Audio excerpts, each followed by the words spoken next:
गेल्या 5 ते 6 दिवसांपासून सांगली जिल्ह्यात पडत असलेल्या सततच्या पावसामुळे जिल्ह्यातील येरळा नदीला मे महिन्यातच पूर आलाय।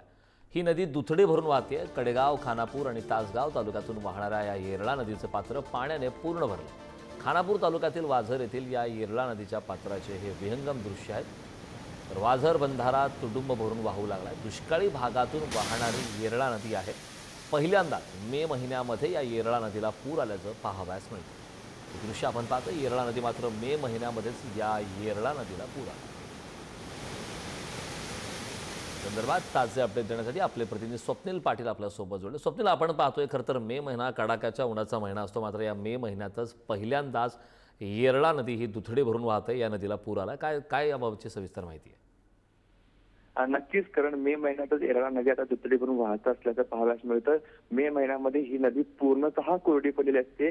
या काठावरचे जे ग्रामस्थ आहेत त्यांना टँकरने पाणी पुरवठा करण्याची वेळ मे महिन्यात येत असते, परंतु आता मे महिन्यातच ही नदी दुथडी भरून वाहत असल्याचं पाहावयास मिळतं। या नदीला पूर आल्याचं पाहावयास मिळतं।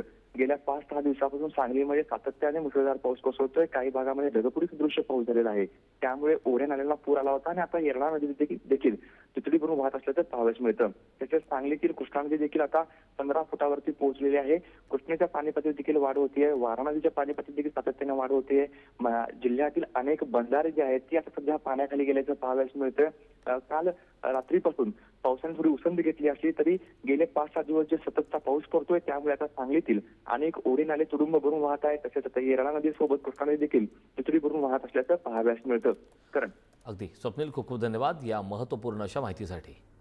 तर सांगलीमधली ही दृश्य आपण पाहिलं, ज्या ठिकाणी मुसळधार पावसाने हजेरी लावली।